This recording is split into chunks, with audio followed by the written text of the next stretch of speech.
Yeah.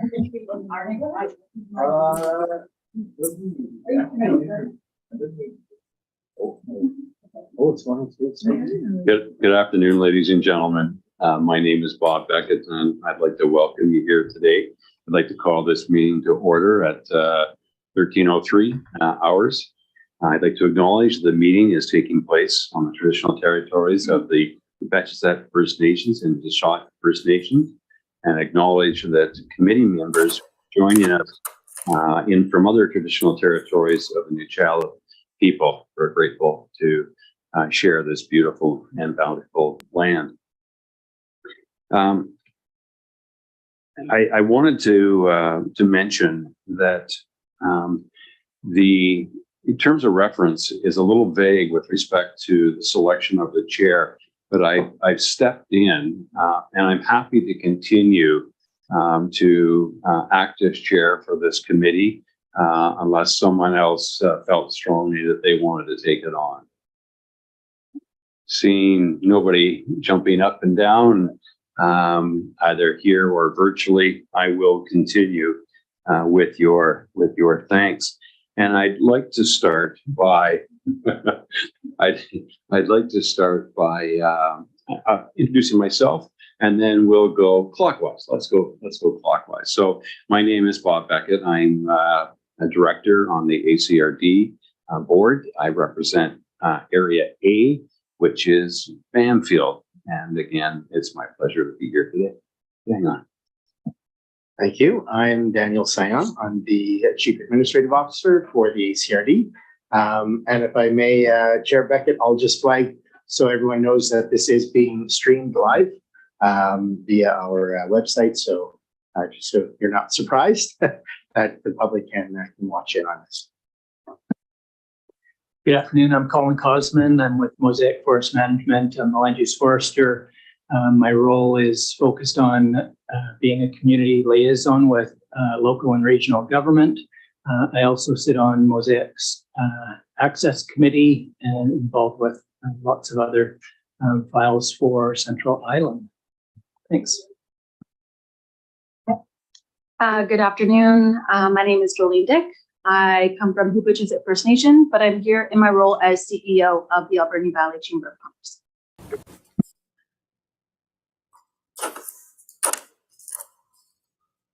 To this stuff. Yeah, so I'm Al Haggard, and I'm a director with the Port of Alaska.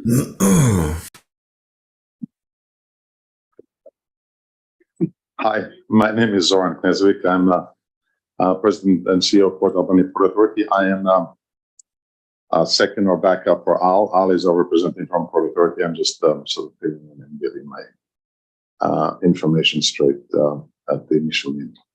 Thank you. Chu'ukama Wamisha Histakshika Zuma Sishaat Hikama Mukalaka G Cancer. Wamish Kenwat Select G Cancer Sishaat. Welcome everybody and good to see everybody here. Thanks for having us. I'm Mike Sparrow, Area F Director for Cherry Creek, and I'm also one of the representatives of Langley Regional District on the board. Cindy Silda, representing the city of Port Alberni, and I'm a city councillor. Hi, my name is John McNabb, previously a director of the ACRD board for a few years. I've been a businessman in Port Alberni for 45 years, so that's kind of why I'm here. Thanks. Good afternoon. I'm Wendy Thompson, General Manager, Administrative Services for the Regional District. Thank you. And let's go virtual. And let's start with Dan, if you don't mind, please. Hi, I'm Dan Law, I'm the Mayor of Tofino, and I come to you from the Hohosli of the Tlokwiat First Nation. Thank you. Who else would go? Who else can jump in? Maybe Marilyn. How about I help you with that one? Thank you. Marilyn McEwen, Mayor of Ucluelet, and I'm coming to you from the traditional territory of the Ucluelet people, and I sit on the ACRD Board of Directors. Thank you. Livana. Hello. Hi, my name is Livana Mastrangelo. I am a Ucluelet First Nation citizen and an elected executive legislator holding the asset management portfolio. I'm also a full-time employee at Cermak Canada, and I am through the ACRD as a director representing Kluwit First Nation and ACRD. Thank you. Thank you. And Jen? Hi, good afternoon, everyone. Apologies for being a bit late. My name is Jen Dart. I'm the executive director of the Tofino Long Beach Chamber of Commerce here on Tlaloc territory. Thank you. Michael? Hi, good afternoon. Mike Pearson. I'm the director for Vancouver Island District with the BC Ministry of Transportation, coming to you from Nanaimo, the traditional territory of the Snuneymuxw First Nation. Thank you. And I'm sorry, the young gentleman with the full beard there, I don't have the name on the screen. Josh, please. I think he's having trouble hearing us. I'm just having Rich, our IT technician, give him a call to see if he can help him. Perfect. Thanks very much. We can come back to Josh. So I do have just a couple of opening remarks as. Oh, sorry. Oh, I'm sorry. Sorry, Dean. I didn't see you there. We'll go with you, Dean. Yeah, that's okay. Thank you. Dean Fauchon, Sawakan Forestry, TFL 44. Deal mainly with the roads in the TFL 44 area here. Having technical problems with my video. I apologize for that. No problem at all, Dean. Are you able to raise your hand technically if we need to have you speak? Is that possible? Oh, I'm sure I can do that. Perfect. Okay. Yeah, there we go. There you go. I saw that. All right, excellent. So what I was saying, if I could just indulge you for just a moment, to start with, I'm a bit of a stickler for time, and I say that out of respect to everyone who's here, either in person or virtually. We're all busy people. Our meeting is scheduled to go from 1 o'clock till 3 o'clock, and my goal is to conclude and have you out the door by 3:01 today. So that's what I will strive for as chair from a time management standpoint. The other thing is I'm looking for consensus with respect to the formality during the meetings. We have, as I went through the list, we have chief counselors, we have mayors, we have presidents, we have executive directors, we have senior staff. And I'm just wondering if if I would offend anyone, if we were to park those titles and simply go by first names as we, start our discussions regarding this very important subject. Is anyone opposed to a more informal approach? Seeing nobody objecting to that, that's great, because that's what this should be about, is having dialogue back and forth. The other thing that I wanted to mention, that I am rather goal oriented, and Mike Sparrow can appreciate the fact that as fire chiefs, we'd get the call, the house is on fire, you'd see the fire, you'd put the fire out. Well, that's the same way that I normally conduct my business with everything else I do. We have a transportation issue. Let's get to the bottom of that, and let's do the appropriate advocation so that we can get on with resolving that. The last thing that we need, after I read the 8 studies that were attached to this document, is that we don't need another final report. What we need is concrete action moving forward. So based on that, I would like to go to item number 2, which is the approval of the agenda. And we have the secondary. So John moves it, Cindy seconds it. Any discussion, anything need to be added to that? Hearing none, then all in favor? And motion passed. Thank you very much. Item number 3 is terms of reference for review. Any comments or questions about term of reference?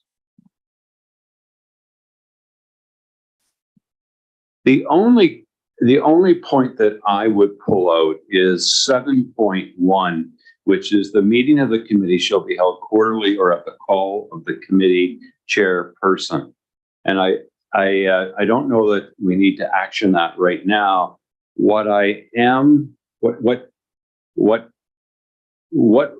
concern that was raised for me is that, again, speaking to that person of action, I don't want to wait 4 months to the next meeting. I think that we need to have an understanding of what we want to achieve and identify some form of time frame in which we would like to achieve that. So I think that, again, as we get closer to 3 o'clock, we can determine when we want to meet again, and we can continue to discuss how often that would be. But this is an important subject matter that we need to, have some actionable, tangible decisions coming out of it. Cindy, you had raised your hand. Did you want to say something? Just a quick, I concur with you. I think quarterly is not enough because you're not going to get much action out of it. And if we have to have more than 3 or 4 during the quarterly, fine. It probably would taper off eventually as we are moving with action. Thank you. Great comments, Cindy. Thank you. And I think Mike, sitting on the board, we have had some discussions about, we want to be in a position so that if something was to happen in the near future, that we had some decisions made, or at least some thoughts on how we could move forward. So I appreciate that comment, Cindy. And we'll move on to then committee list for review, and that is item 3B. And again, I am quite impressed with the folks that have volunteered the time or stepped forward to participate in this committee. Any questions, comments about the committee? Excellent. Then let us go then to item number 4, roll up our sleeves and get ready to have some good dialogue. And as I had discussed with Daniel a little bit earlier on, we're not going to come up with the answers today, but let's have a discussion that will help us lead us in a direction so that we can start to make some decisions. So item number 4A is resource and budget discussion. Perhaps even before we get to that, Daniel, if I could turn it over to you from a staff perspective, share with us your thoughts, given the resources you have within the staff, and how you might help guide us in our discussions today. Thank you. I was going to say chair, but thank you, Bob. So I think item A and most of item 4 is really about helping us frame how it is that we're going to advance with this initiative. I think the first item or the first job for this committee is really the exploration of an alternative route, and that's likely going to culminate in some sort of business plan that would be presented probably to the province in some way, shape, or form. And Michael, I'm looking at you as I say this, just so you know.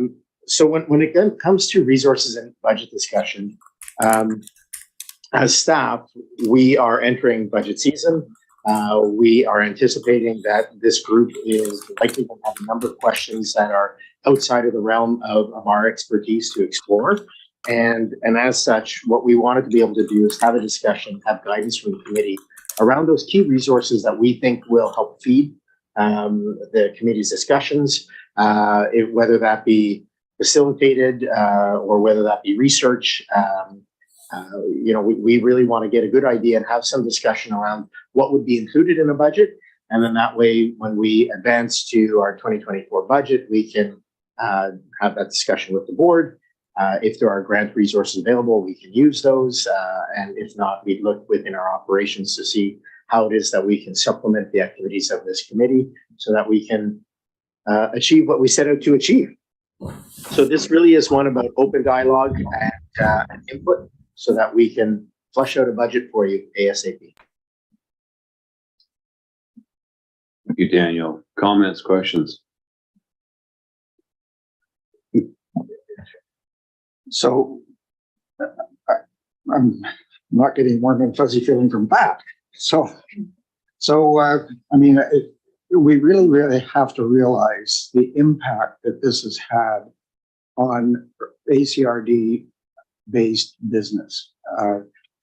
It's been a phenomenal loss curve that was completely unexpected and right on the heels of COVID, which was another unexpected downturn in the total marketplace.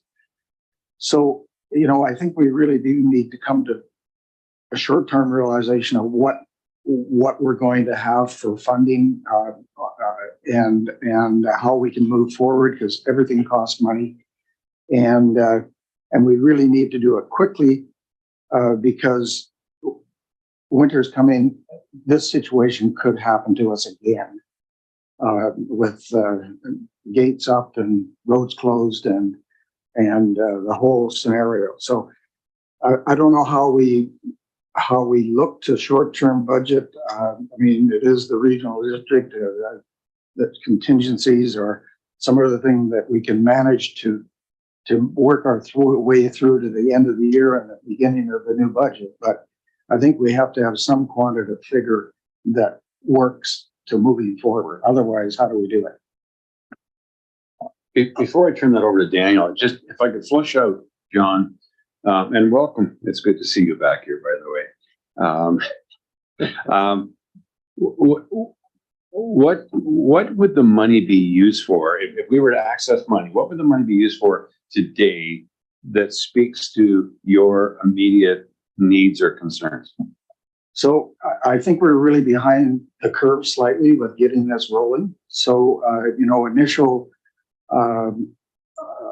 direction from staff, like as far as staff time is concerned, and also kind of logistical study as far as how do we move forward, how do we involve the provincial government in a meaningful way, how do we establish the losses that occurred in the community, not only to business but to individuals. We need to get that in front of us. We need to present that in a way that is understandable. So that, you know, I can't see that costing nothing, quite frankly. Thank you. And I just I can't help but notice that Michael has a hand up, but I'm wondering if Michael has come up with a solution, money, and approval for the new road, and this is all redundant. Just bear with me, Michael, and I'm going to go to Daniel, and then I'll go to you. I think you're asking all the right questions, John, and hitting all the key points that we want to make sure as staff that we're clear on. There are different pockets and existing services that we can explore immediately. Obviously, that's why we were able to start right away. But we really want to make sure that we're not missing anything as we equip ourselves moving forward. And that was the point of that question. I will flag, though, that, you know, we've already put up all the studies that have been done in the past, so we don't want to necessarily reinvent the wheel there. And so that is available to the public and obviously to this committee. And I'll also flag that I think Jolene is leading I believe you're the lead on that one, Jolene, and we just had the meeting this morning when you talk about the impacts and the estimated impacts.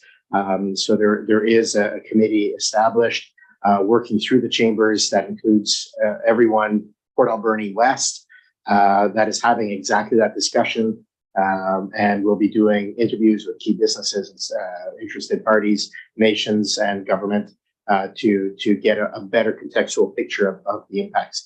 All that is going to take some time. That initiative is aiming on being wrapped up by March of 2024. This committee will still be standing at that point, and at the end of the day, it's receiving everything so that in a timely way so that we can make heads and tails of it and make some recommendations. Thank you. And over to Cindy, and then I'll come back to Michael. Okay. I've been on the transportation committee for many years, for 2002 on and off. There's been a transportation committee. Jordan Sturdy did a big study with the province, and we went to his office, and he went around the whole island about an access into Port Alberni.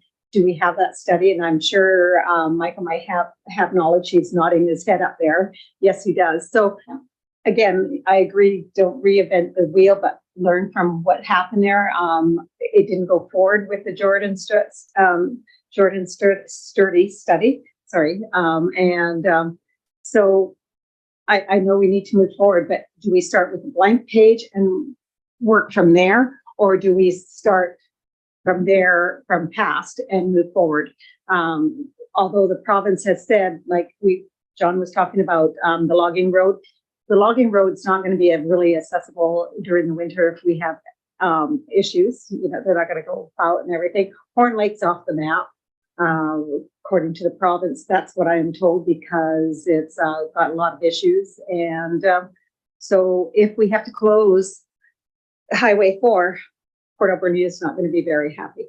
And not that the West Coast had their issues for the last 4 years, and it's really hard to realize, hey, why are we complaining when look at what happened with the West Coast? So yeah, I'm just kind of curious to know, where are we starting from? You know, are we going to start blank and work our way out? Thanks, Cindy. Wow, Michael, what are your thoughts? Thanks, Bob. And yeah, I'm definitely not here today to tell you I got all the answers for sure. But no, I did want to sort of have the same question. And I think certainly the province is interested in participating in this in some way. And I think maybe there's a few parts to this.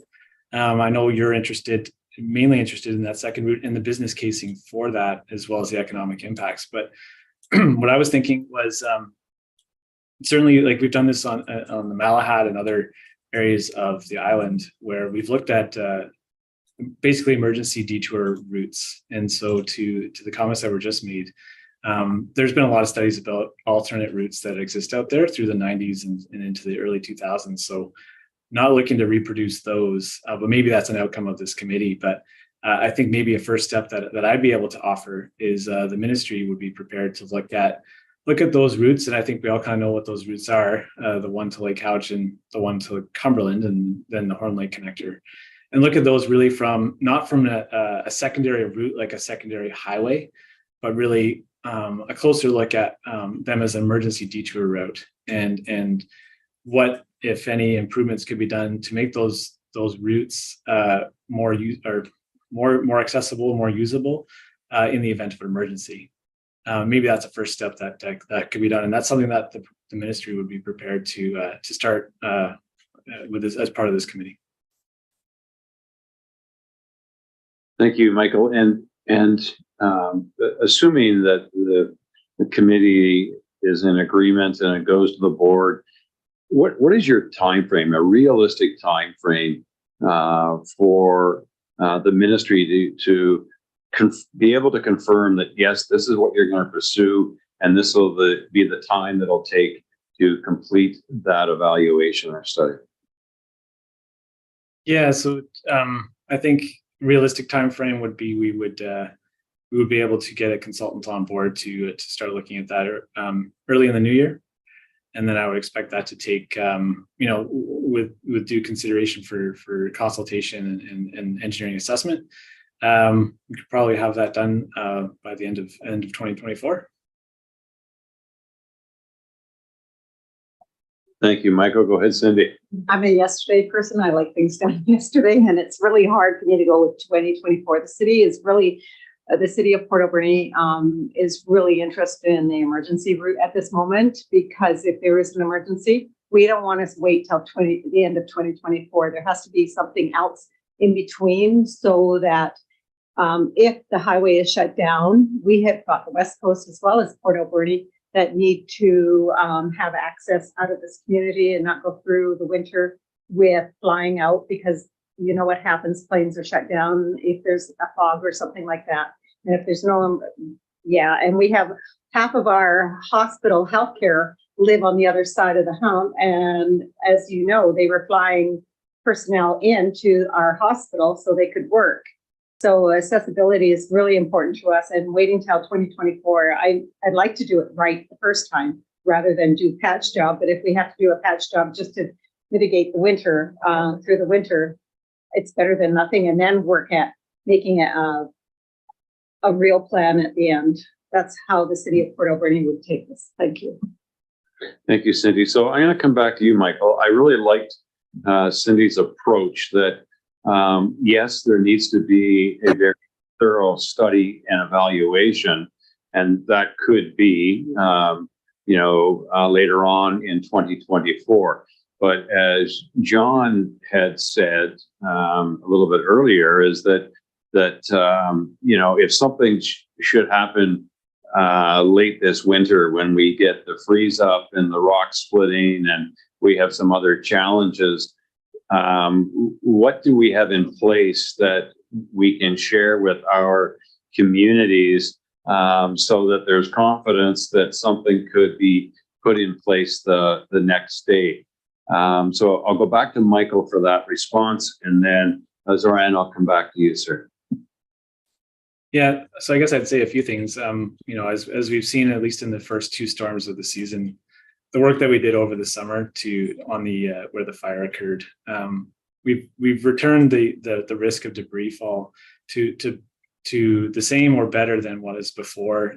So we're not anticipating any long duration closures on Highway 4 this winter. Nothing like it would. We're essentially, to put it in simple terms, back to normal business.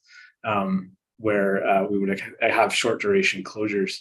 And so we're obviously prepared for anything short duration. In the event that there was something significant happen, then the detour route that was used over the summer is still available.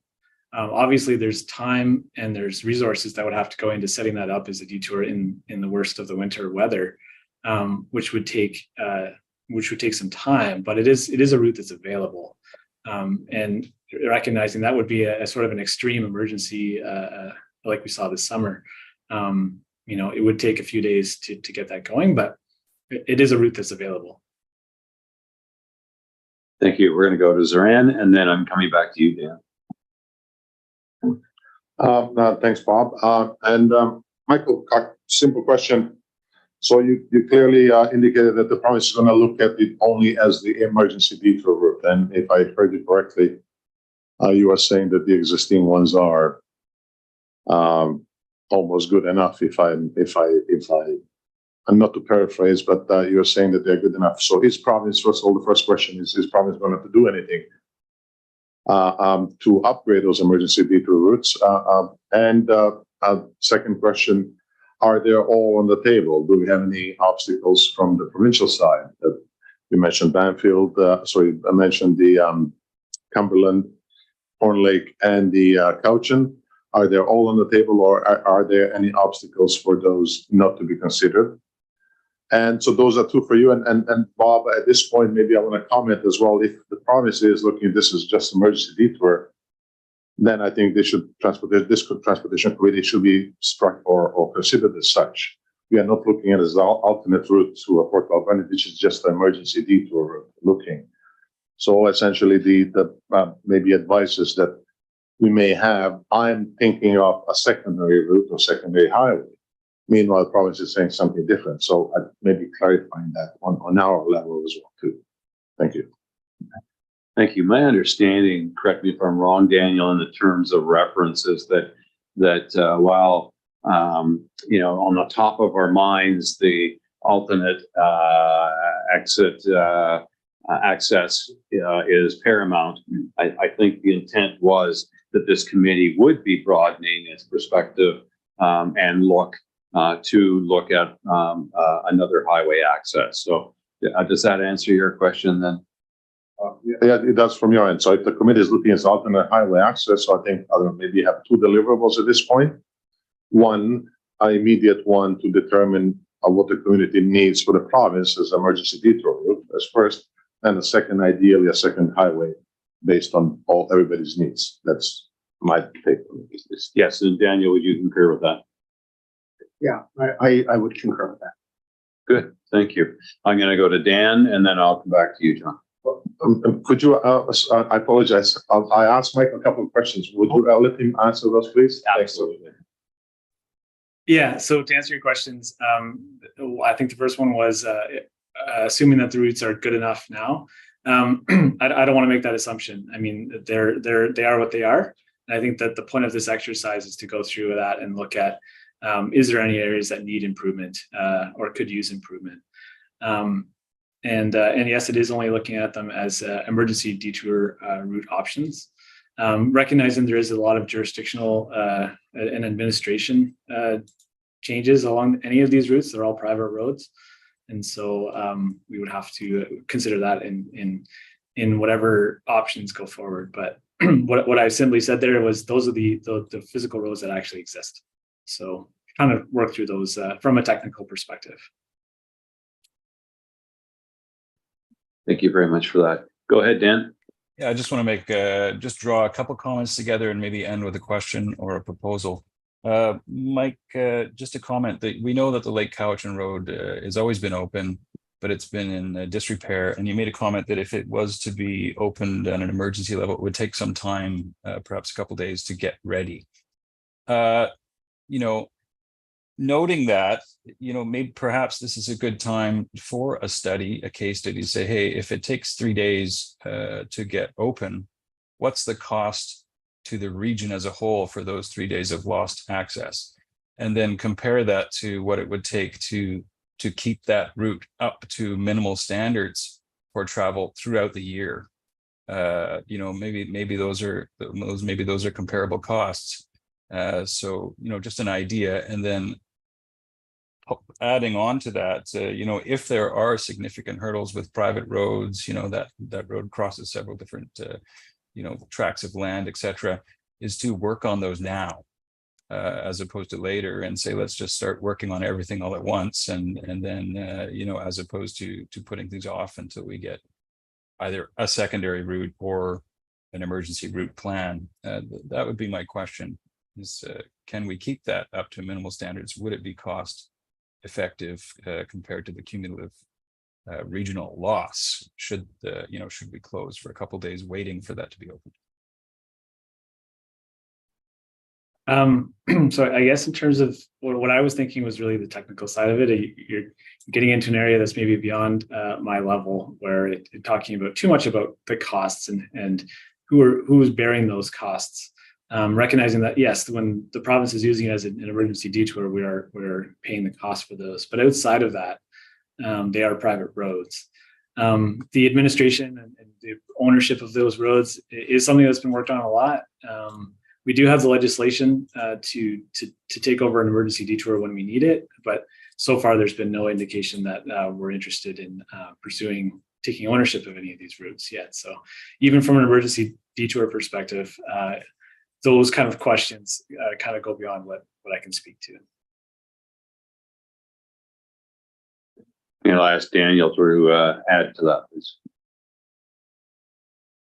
I think this is part of a good discussion, and I know we're all taking notes about the questions, and I think the questions are helping us identify what resources we would need to answer those questions. So, Dan, looking at your question, I do recall when I was working in the Sea to Sky, Whistler did a study on a per day impact for closures, because the Sea to Sky Highway sees closures, and even though it has an alternate route through Lillooet, the reality is that it's not often used, particularly in the winter when there's avalanches and whatnot. There are closures along that alternative route, and they did do a study that brought it down to the impact Whistler had on the provincial GDP, and they broke that down to a per day impact when closures take place. So all to say, a study like that is possible.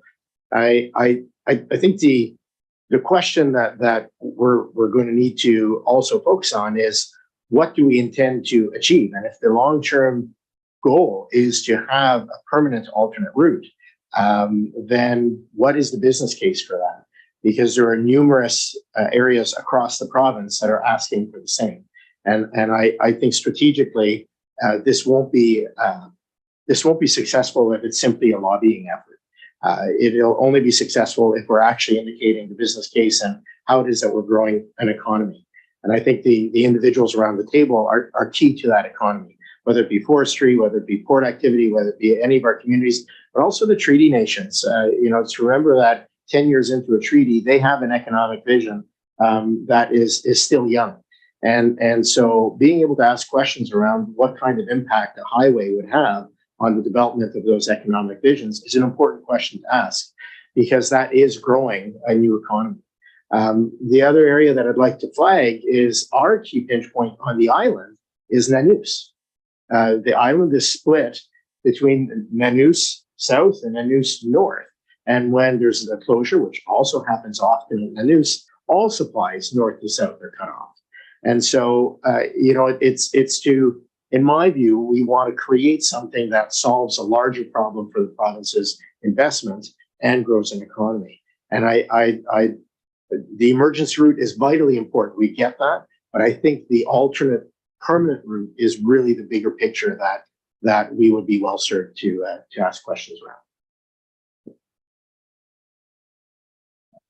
Thank you. Over to you, John. So, we keep going back to this Cowichan route, which in my mind, as a citizen of Port Alberni and a business person, is not a route that I can support.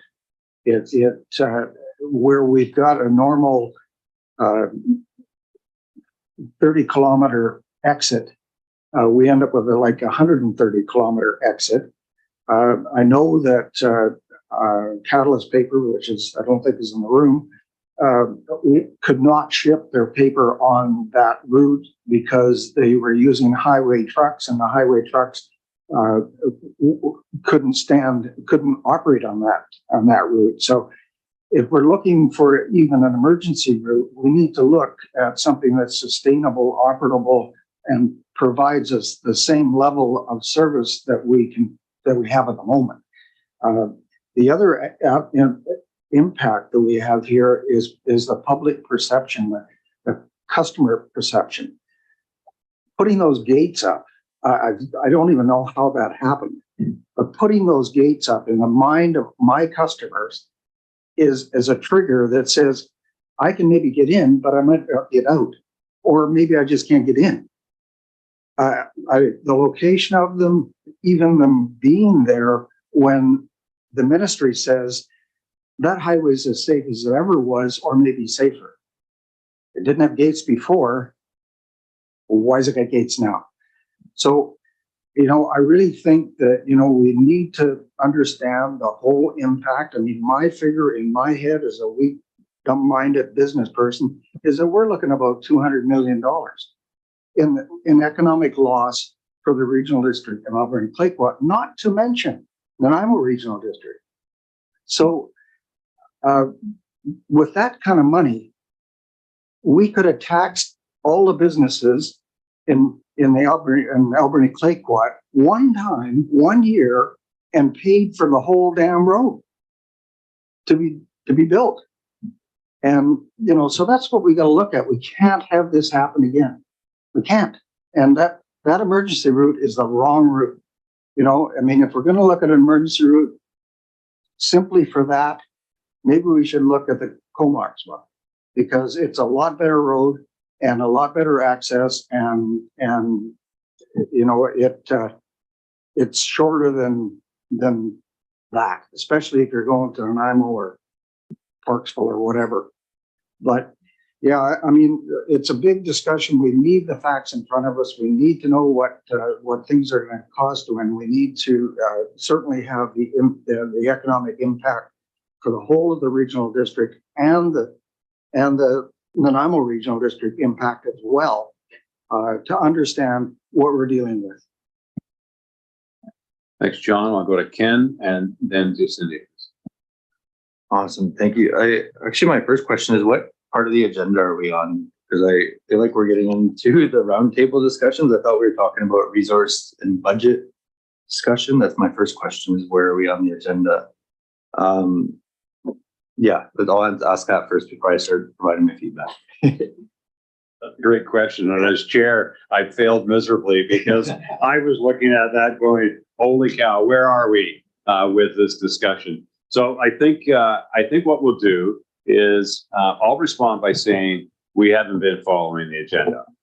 We're going to come back to that after Cindy speaks. So yeah, no, that's fine. So go ahead, Ken. I'll wait for the roundtable piece. I want to hear more about this identifying key elements of the business case, the identifying other parties who need to be included in the business case.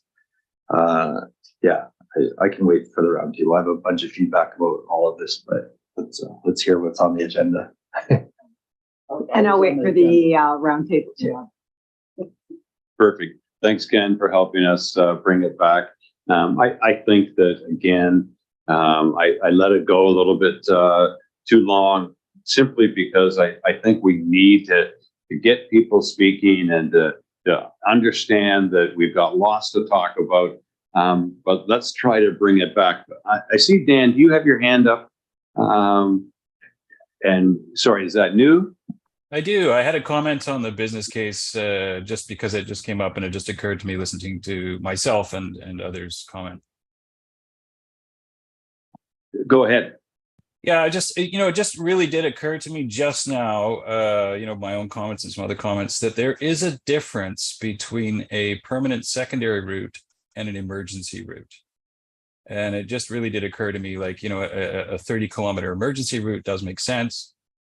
But a permanent secondary route, like the Cowichan route, would be a completely different business case.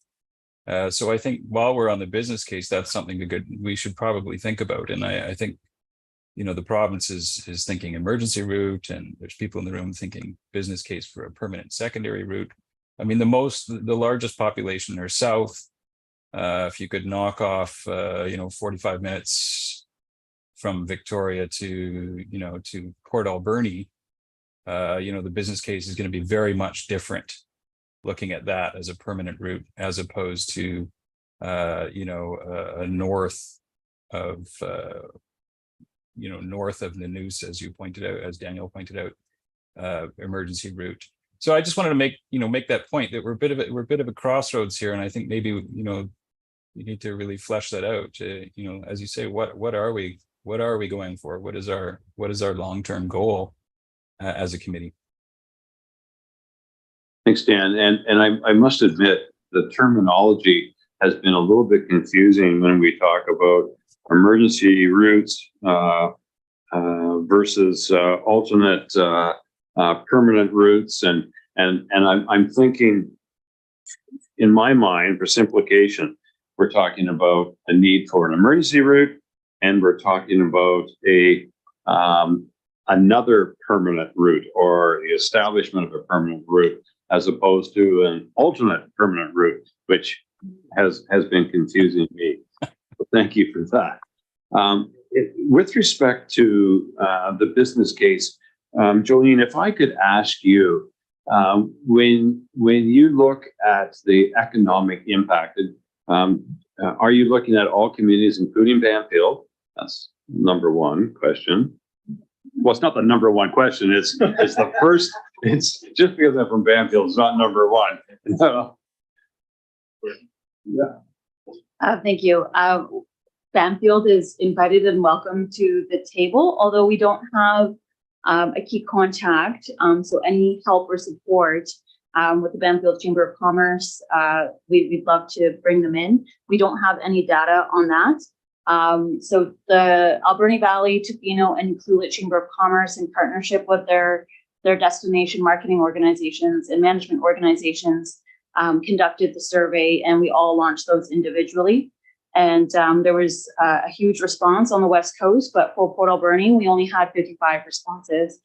So although Tofino and Ucluelet had scaled up their number using business licenses as a way to project and estimate the economic loss, the Alberni Valley chose not to use the same formula due to a lack of input in the surveys to figure that out. But we would love to be able to collect some information from Banfield businesses, and we can work with our our third-party contractor to consider that in our grant deliverables.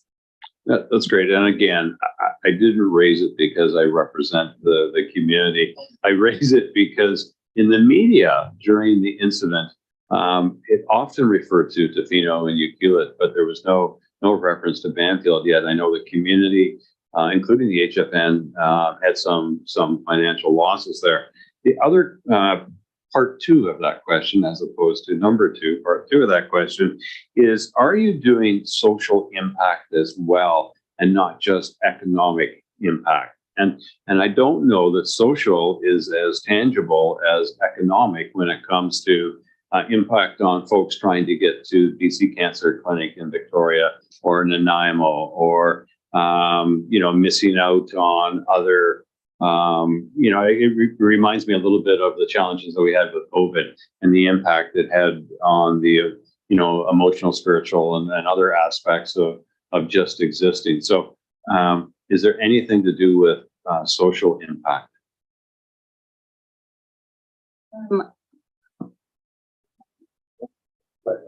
All right. We did have the title is the Alberni Clayoquot Socioeconomic Impact Initiative, I think. I did not design an acronym for it yet. So we will be measuring that. And I forget her title, but a member of the staff here, Karen Freely, raised those concerns in our meeting in our working group this morning, talking about the impacts to mental health. Everybody is well aware of the impacts of pharmaceuticals, keeping the right medications cool when they need to be. And of course, all the island health workers that work on the other side of the closure, and everybody's medical appointments that, of course, they waited a very long time for, had to reschedule or miss or forgo. So those are being studied, but not to the same extent as the economic impact and making that business case of making improvements to emergency detour routes and the viable secondary highway route. Thank you, Cindy. Add to that study, Jolene, people had to fly here to get into Port Alberni or to the West Coast back and forth. So there was a really big cost. My son took 5 planes to get back to Port Alberni from the States and back and forth, right? So there was a big cost on that. And that would be interesting to contact the airlines that were here to see what kind of cost that would have been. Thank you, Ken. Oh, sorry, Mike. Thank you for that. So we're on 4A through D somewhere. I know that. I'll go like A real quickly. The resource and budget discussion. Obviously, the ACRD taking the lead, but there are 3 other cities that are definitely impacted by this. That would definitely put money towards, I assume, and maybe some resources, because they're definitely feeling the pinch too. So, as for resource and budget management, I think it'd be a bigger picture than just the ACRD. We can bring the other ones in. I'm sure they're more than willing. I'm beginning to look at this side right now. That they can probably do that, so we can get together and get this up and running on that.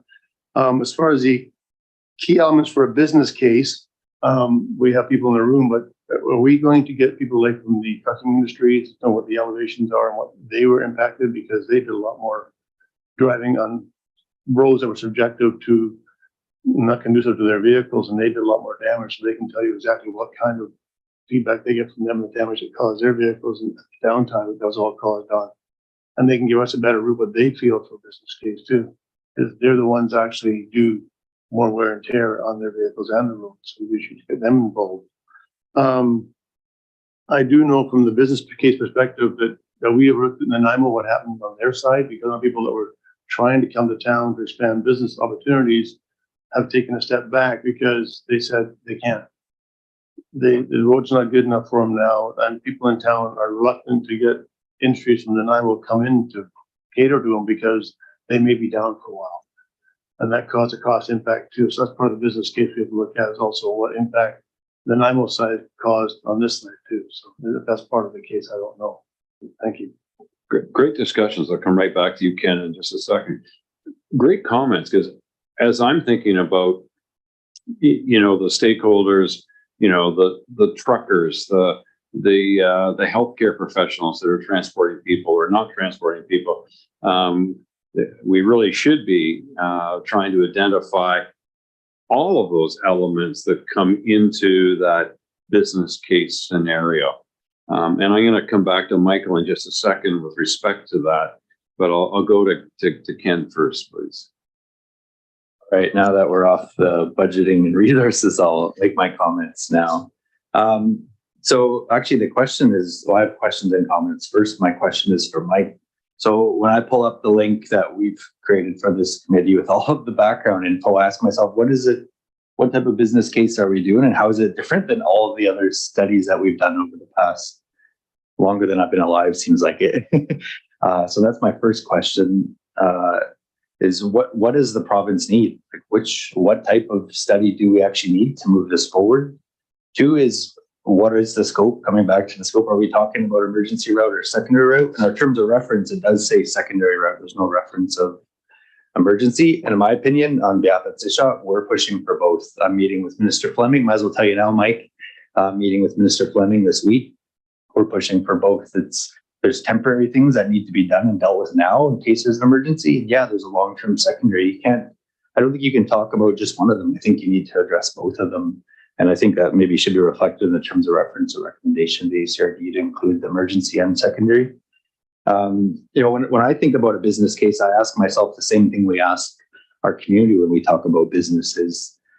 Does it make business sense? Does it make financial sense? Does it make legal sense? And does it make sense to our community? Those are the four questions we ask ourselves in every opportunity that crosses us. So when I think about this highway, whether it's emergency or secondary, business sense, how much does this actually cost at a high level, Class D or whatever C estimate, to improve whatever road it is, see what it is to do all of them at a high level? So I ask myself, financially, how much is that? Business sense, you're already doing a ton of work. You can see the loss of doing it. What is also the revenue and the potential streams of a new secondary route or an emergency route? Not just what are we losing, but what can we benefit from a business sense? So that's the business and financial. The legal is really with our, I'm not going to try not to do this rude, but landowners. We've never ceded or surrendered our territory, but the landowners whose roads these are on. Legal sense. It needs to make legal sense with those owners of those roads right now, right? Like it needs to make sense, and that's where Mike said there's other owners of these, and it needs to fall in lines. There needs to be some type of agreement with them on that, what that works. So the last piece is the community sense, and I think if each and every one of you have shared, does this make community sense? Yeah, the emergency and the secondary makes community sense. There's a whole host of social, economic, and other reasons. So those, when I think about what the business case is, it's all of those. And it's for all of those access roads, whether it's emergency or permanent.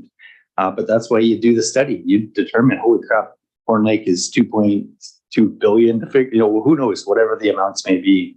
But that's why you do the work, and that's why you do the estimate. So I think when I think about this identifying key elements, I think I've listed them. I think you look at both emergency and secondary. I think you look at all the opportunities. And again, you could talk about the losses, but what are the opportunities? So, and then again, my question back to Mike, though, what is that type of study actually, even if, say, we had other funds to do it, does it actually make sense to do it? What makes sense, I guess, Mike, for the province that'll help push us further towards an emergency route and a secondary route, knowing the secondary is going to take much more time to do? I'd rather not spend a ton of money on some study that the province is just going to look at and say, well, it's actually the same study we did back in 2016 for... You know what I mean? Like, let's actually focus our efforts on things that the province actually needs and wants, and let's help us get there. Thank you.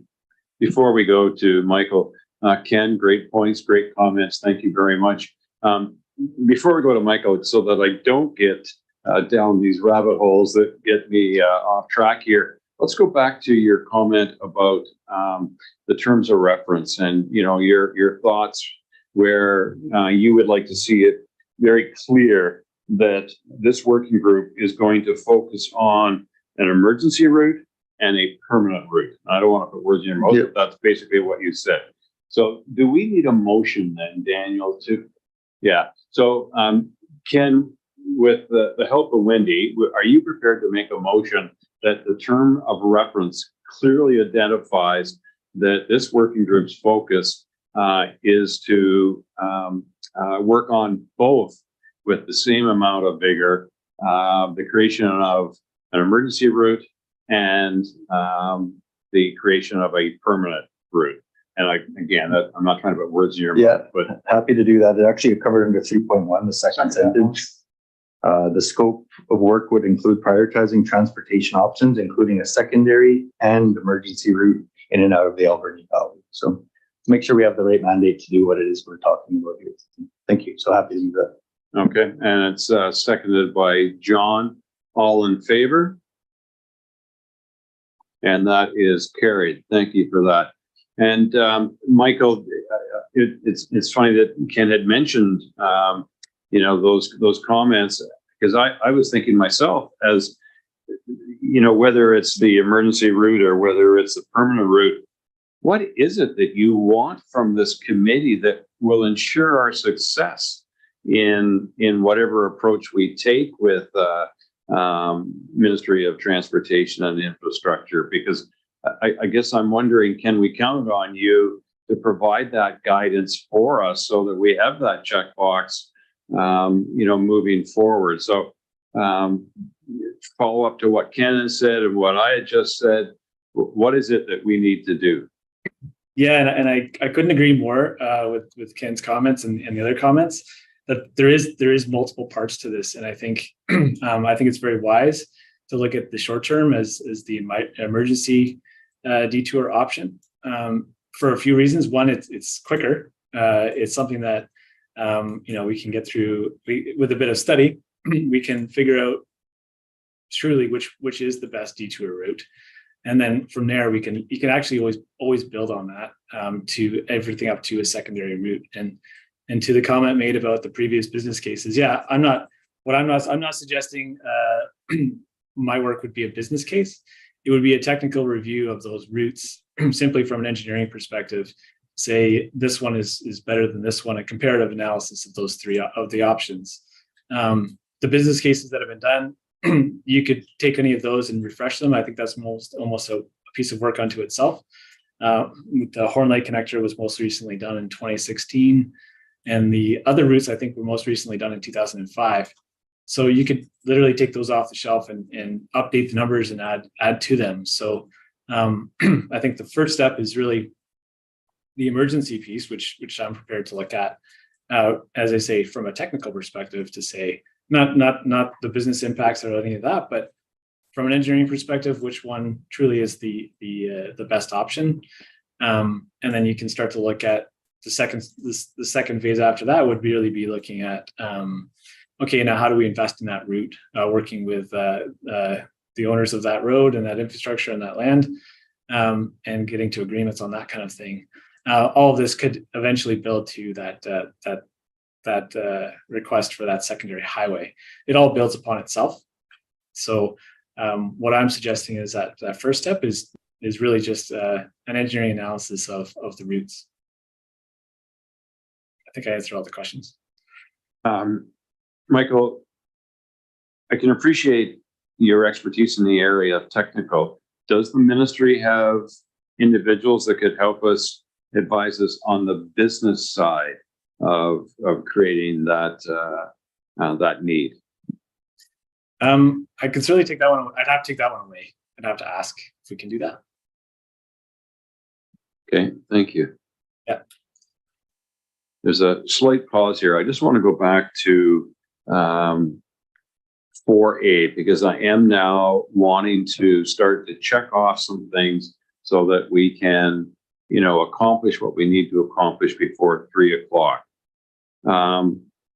Daniel, based on our discussion, staff will come back with comments next meeting regarding the resources that are required, both internally and externally, I assume, a rough guide, and identify what the budgetary process and perhaps some estimates as to what might be required for both short-term and long-term planning. Yeah, I think I have enough to go on to frame that. I think it's clear what we're aiming to achieve, and Michael and I are in contact, so I can probably flesh out some of the finer details so we're not overlapping or tripping over each other's feet. Okay, thank you. Now we can come back to 4A, but I want to move on to do a quick check-in and assessment of 4B, identify key elements for a business case. What more do we need? Go ahead. So one question I wanted to ask Michael, and I don't know if he's got it on the top of his head, but is there another example of an artery like this being completely closed off for the length of time that it was?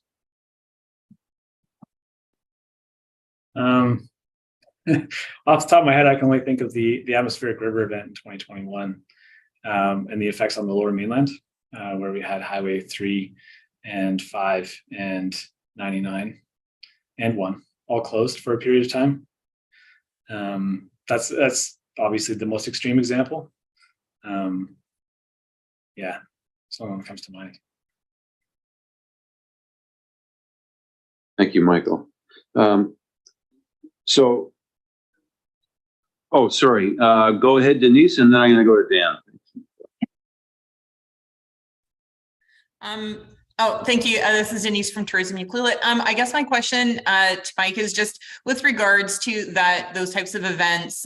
In a real case scenario, the Sea to Sky has those barricades that are on the road as well. And do you have any, will there be any additional information with regards to how often those are utilized? Because they are quite frequent avalanche warnings on that highway, which close off access to Whistler. And so I think it's just a point of reference, or if there's any current studies that focused on that area, because it's not exact. It is a similar situation with a major community being closed off and really only having one proper access out to it.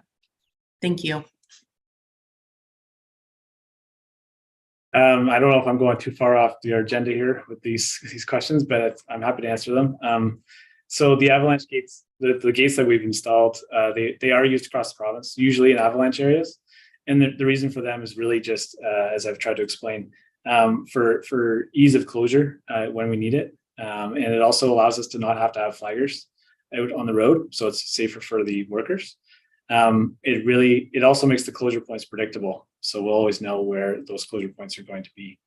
Other than that, it's not specific to just the area where the fire was. We also, as you're all probably very well aware, we also frequently have commercial trucks spin out on the going up the hill. And so there's multiple reasons we may use the gates, but the intent of them really is quick traffic management that's safe not only for the public but for workers. Thank you, Michael. Go ahead, Dan. Just a brief comment. Ken brought up some great points, and I thought, if we're doing a business development for a permanent route, that land development potential should be in there. I think that's something that the province would be interested in, and whoever whichever regional district would be involved in that to see if that was something that the regional district would be interested in. I think there's probably a couple. Thanks, Dan. Go ahead, Ken. Yeah, back to Mike again. You said, this could be the new year to do the technical and not do till the end of the year. Are there other studies or other work consultants, other type of activities that one group or multiple groups could be doing a study on that would help getting you closer to doing the work in the meantime? And if so, what would that be? Coming back to Cindy's point about waiting, I guess that's it. If there are resources, I won't say where or how, but if there's creative resources that one group or multiple groups can pull together to do other work in the meantime, Mike, it'd be better to let us know now instead of waiting for the end of your technical review. Maybe it's not a full-blown business case again. Maybe it's more higher level cost estimates. I don't know. That's why I'm asking you, but it'd be nice for you to share that now. If there's anything that we can do in the interim that would support, and then that would be kind of more marching orders for ECRD and others to try to find ways to collaborate to get the resources to do whatever those studies are. Maybe it's not even a study. I don't know what it may be, but that's why I'm asking Mike. Thanks. Yeah. On that, I'd like to work with Daniel on that a little bit, but I would suggest there's no reason that the business casing couldn't go concurrently with the technical review that I'm proposing, because you could take the work that's already been done previously, those previous reports, and start to refresh it and build upon it. So that can happen concurrently to the emergency detour studies. Thanks, Michael. Go ahead, Al. I hope I'm jumping in at the right time here. I assume most of you know that my dad, Charlie Haggard, was on the original committees that were trying to put this alternate route together. At that time, I lived in Vancouver, and so I was unaware of what he was doing. I was not involved, so in that at all. I ran my own construction company over there, major civil construction company, and of course, I was building roads and highways also. So, and in the last 20 years, I've been doing civil construction management. So I've been looking through all the reports that were done by the engineering firms, and you know, every route that you got is expensive, and if money is no object, to me, the route has to be the alternate route has to be the quickest way for everybody to get out of the valley to where they're going if Highway 4 is closed. And then also, when Highway 4 is open, it needs to be a route that's going to handle an equivalent amount of traffic to reduce the traffic on Highway 4. And when you look at, I did go through the Lake Cowichan route to get out of the valley once, and I can tell you from being involved in estimating and construction management for a long time, this is an expensive piece of highway to build it up to highway standards. And you could be looking at 200 million or more. And so if money is no object, well, that's okay. But if money is important, I think we need to be really careful what alternate route that we consider, because it needs to do the two things: get us out quickly with Highway 4 is closed, and then also be a route that people will use to get to where they're going to. Thank you, Al. Appreciate your comments. I just want to confirm, Daniel and Michael, you are going to touch bases with respect to the consultants that we could possibly use for business case initiatives. Is that correct, Michael? Yeah, that's correct. I'd like to work with Daniel on that. And I'd just like to add to that comment. He's very much correct. And I think that's, again, what I would be looking to do with the emergency detour review is what is the minimum needed to get those routes to be usable and safe. Not talking about a highway, because you're right. You're absolutely right. Getting any one of those routes would be very expensive to invest into a highway standard. Thank you, Michael. Go ahead, Daniel, and then So just with regard to elements of the business case as well, I think this discussion is leading into that. So all of the key elements, I mean, starting with Ken's comments around the various lenses: financial, business, legal, community, putting in the context of the fact that at the end of the day, we want to present to the province. So there's another lens that we want to pay attention to. Dan brought up, the impacts to land development and sort of growing the economy. And then also Al brought up, being clear on the rough costing. These are all key elements that I'm making note of so that we can discuss and talk about what it is we're bringing back, how to structure the discussion, and who it is that we would need to help inform that discussion. So I just want to give you an update that I think so far we're capturing the key elements that we need. Excellent. Go ahead, John. So I guess, Michael, you're kind of on the hot seat, but sorry about that.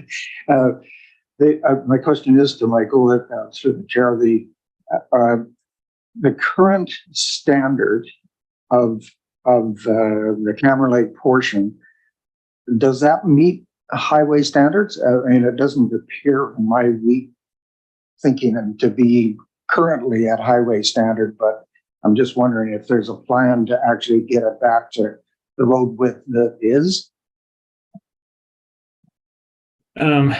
So it's an ambient standard. So it is.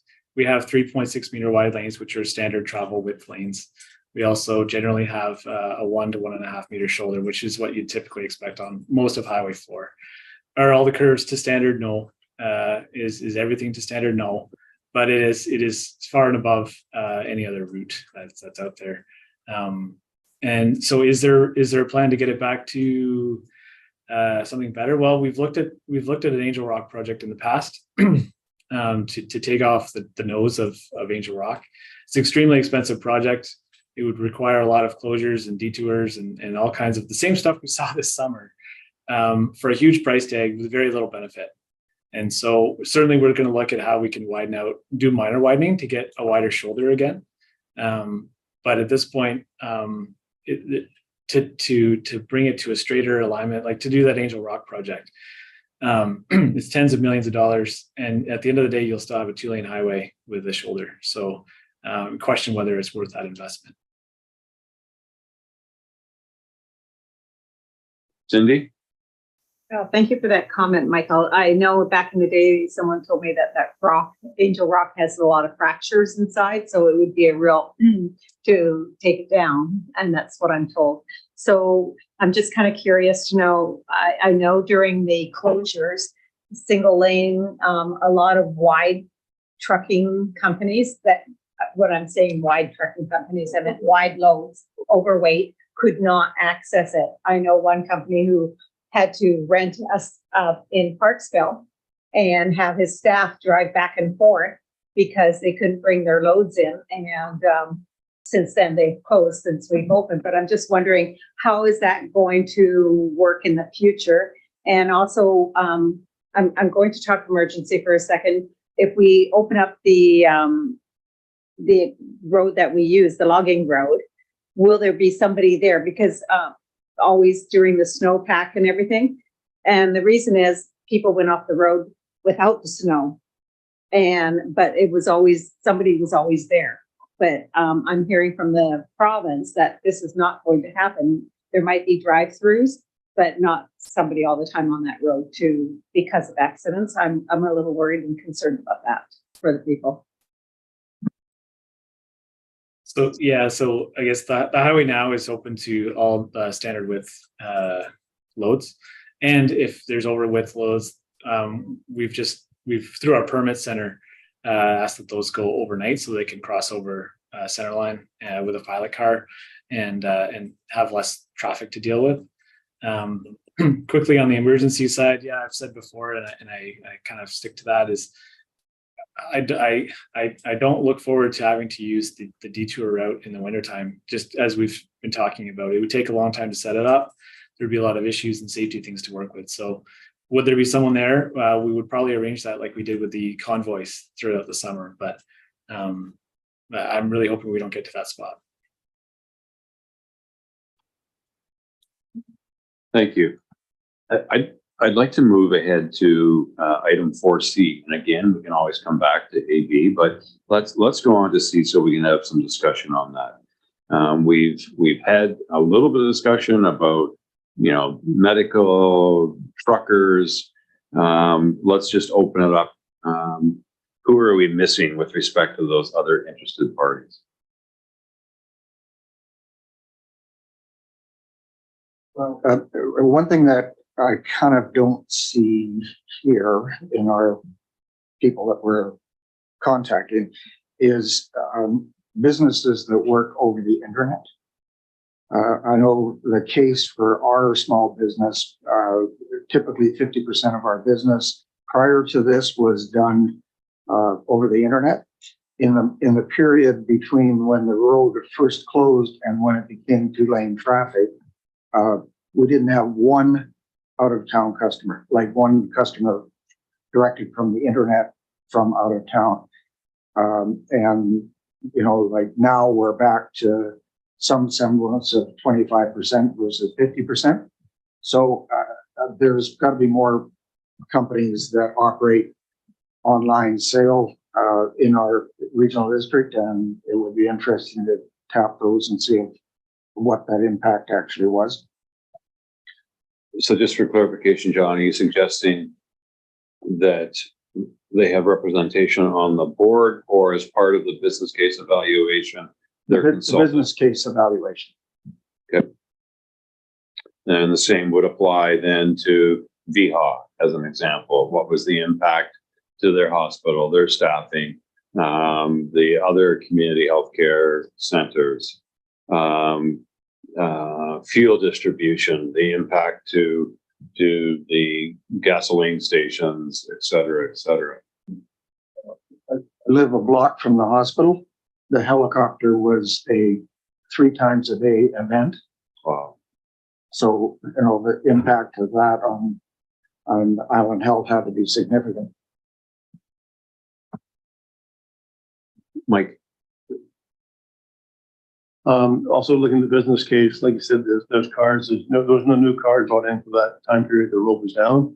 There's nobody gonna drive cars on their carriers on the back roads, bring them here to get all chipped up before they sold them. So all the car lots suffered that way.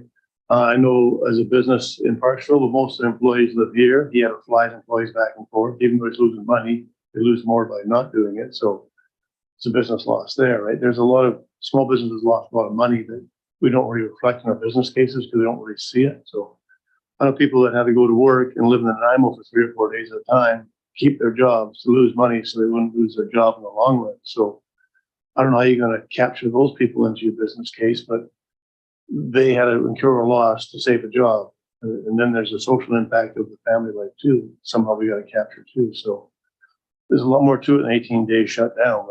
We did a lot of good, but there's also a lot of people that went through a lot of financial strife in that meantime too. So I figured that one. I think they had an impact on CAOs. They did actually. So it's a good segue into, Daniel, you were talking about the Sea to Sky highway and the business case scenario. Can you identify, based on that experience, anybody that we're missing or should include? I know for the Sea to Sky, tourism was their biggest industry, right? And so at the end of the day, I think we, through the chamber and through tourism associations that we have here, we have good representation. I think as we advance, we may want to actually plan on having focus groups in specific areas and say, hey, what do you think? This is how we're adding it up and bounce it off. I don't know that you want necessarily to have 30 people in a room, but planning to have those specific discussions would probably add value. Beyond that, we've already made note of the fact that if we're talking about alternative routes, emergency and full-time, where those routes end, we're going to want to have discussions. You know, we want to make sure that we're talking with the Cowichan Regional District, with the Regional District of Nanaimo. We want to make sure with Didadat Nation, even though they're part of our federation, they're also part of the Cowichan Valley. We want to make sure that any planning that we're doing is actually something that is welcome and not, hey, we'd never want to see this in our direction, in whatever direction. The Comox and Qualicum are the 2 other nations heading out towards the Comox direction. And so beyond that, I think we've hit all of the key areas. And yeah, like I said, bringing it back to focus group discussions once we have more information is really useful. Thank you. Go ahead, Zoran. And I apologize, I might have missed them. I'm not sure if it was school district was included in regards to this. What I noticed is a lot of teachers who live on the other side, the kids were missing class, but also my kids missed a lot of soccer games, going to soccer, going to the activities across to the other side but I found a significant impact, especially, you know, them having all various tournaments and all that stuff, and they couldn't go, and quite a bit of disappointment and I guess putting them behind a lot. So I think that should be included if it wasn't considered.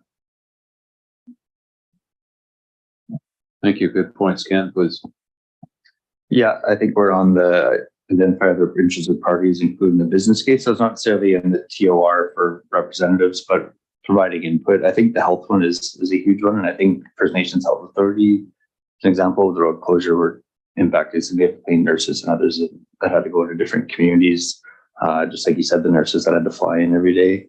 So I think the health, and then also just the mental health impacts. I'd love to hear actually, if we could actually hear from Island Health or others that has this actually impacted the mental health of citizens in the valley, not being able to get out and all of a sudden things change, people that used to leave in. But again, I keep trying to think about flipping things around and not talking about what we've lost and what the deep impacts are, but what are the opportunities? So whether it's emergency access or it's a permanent secondary road, or what are the opportunities? And this is for the chamber pieces, like how many companies are probably not willing to invest until you figure it out. Like, based on what happened, we're not willing to come here and invest 30. Well, actually, I know that. I know there's groups who are now not willing to do things here because of that. So as much as it is about, well, we've all been impacted 20, 30, 40 million dollars, what are we actually losing out by not having a secondary access or an emergency route of potential investment? And groups that were willing to come here and spend money are now, I'm actually not going to build that hotel in Tofino anymore now because we could be impacted so bad, right? So as much as I think business case is about loss, I think it also needs to include what are the opportunities if both, again, whether it's emergency or permanent, is something that I can think about. Thank you. Excellent point. I mean, you're right. I think my focus primarily was what was the cost of impact to our communities versus what are those opportunities that you just spoke of that could enhance our experience here. A new stadium for the kids to play soccer and so on and so forth. I mean, dream big. And also that's what the politicians will get excited about if we can not just focus on the negativity, but focus on the positive aspects of whether it's tourism, whether it's sports, education, and investment. Like you said, that is absolutely huge. Was that Cindy? But I also got from Ken, tell me if I'm wrong or right here. It's not what we can build to make people come. It's who was going to come to build and has changed their mind. Like businesses were going to move here. And I'm sure Pat Deacon through the economics could tell you who were interested and what's not coming now because of the impact. Am I in this path? Yeah, I think it's actually both. I think there are groups that definitely didn't host events, sports or otherwise. There's others who maybe didn't even open the business they planned on, or now are set back from stalling the business that they were going to create. But there's also, again, if an emergency route was in and a permanent secondary, how many others, like what type of economic opportunities does that even create? They never even signaled to us. I don't know how you even study that, but it could open a whole new world of opportunities, even at different areas, right? If that secondary road, no matter where it is going to create some new growth. I always say our community is an example, right? Is our store, a highway being there. Well, all of a sudden, if that secondary highway is somewhere else, now there's a whole gas station there. There's a new community there. Like it actually creates new economic wealth. So I think both, Cindy. I think it's those who were potentially invested and those, what type of investment could come in based on a new emergency and secondary. I think those are two separate things. So thank you. And Ken, with your experience, and I really value your comments as I value everyone's comments. How would we go about trying to determine what that opportunity investment, what would that look like? How do we quantify that? Any thoughts? I think that's a consultant piece. Leave that up to the experts who know how to quantify that and come up with scenarios and other things. I think that's why the study comes out. You ask the people, here's what our goal is. They'll figure out a methodology on how to get there. That's out of my realm. Sorry, I didn't get a degree in business. That's if I did, I'd be able to tell you. No. That'd be my suggestion. Though, is in the business case, leave that up to the consultants, and they'll come up with a methodology. I mean, you're already doing it on the loss. There must be other ways on opportunities too. So, thank you. Thank you, Josh. Go ahead. Hi. Yeah. So, just to add on to the what we were just talking about, that when we're talking about looking at the losses that we've done, part of that is also because we need to be able to look at interruptions in general, and we will be having interruptions in the future, and we need to be able to look at how to try to mitigate those losses, and that's part of and the loss of opportunities, like you were saying as well.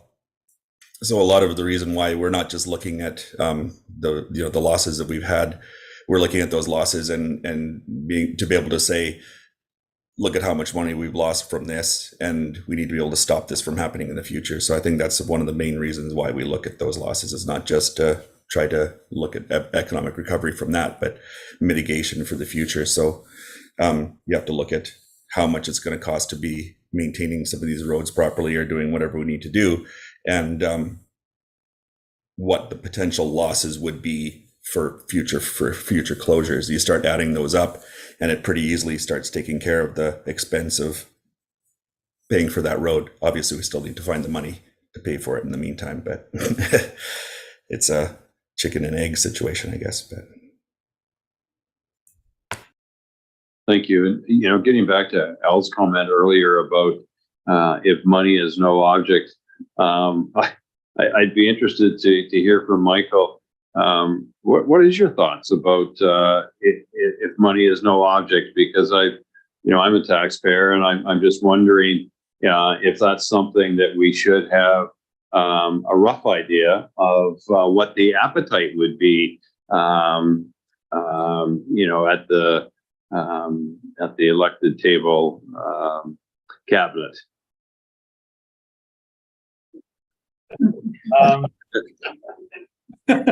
Well, money certainly is an object, obviously. And so, I mean, I think it's, let me say this, any option is going to be in the hundreds of millions of dollars. And so it's going to have a compelling case. And so it really will come down to that business case of is the trade-offs of investing hundreds of millions of dollars into a secondary route and the economic value for the region. So it's a tough case. Thanks, Michael. I appreciate you giving the best possible answer, as you're in a tough spot there. Cindy. Oh, thanks for that response. But I don't know if there was a business case done in the past. I'm sure there was in many of these studies somewhere. There must have been a business case. And what's really interesting is to dig that out. I look at the West Coast when we talk about the dollars that was spent, what the budget was and what actually was spent on overruns. I mean, they found the money there. That's another thing. And I look at the healthcare being flown in. The province spent how much money to fly in the healthcare, which could have gone into the healthcare budget that we really, really needed for more doctors and nurses and that, although we were flying them in. So I just look at it. We've spent a lot of money on overruns and isn't there an election coming up? And you know how an election happens? There's money then, right? And I just look at it. We need to find it. In all these other studies that we have done in the past, we never had a highway closure.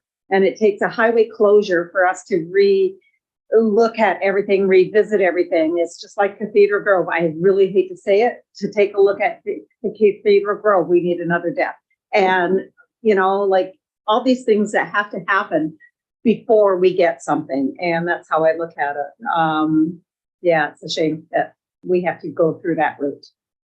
You made a couple of points. I don't know if you were offering John up for that sacrificial cathedral.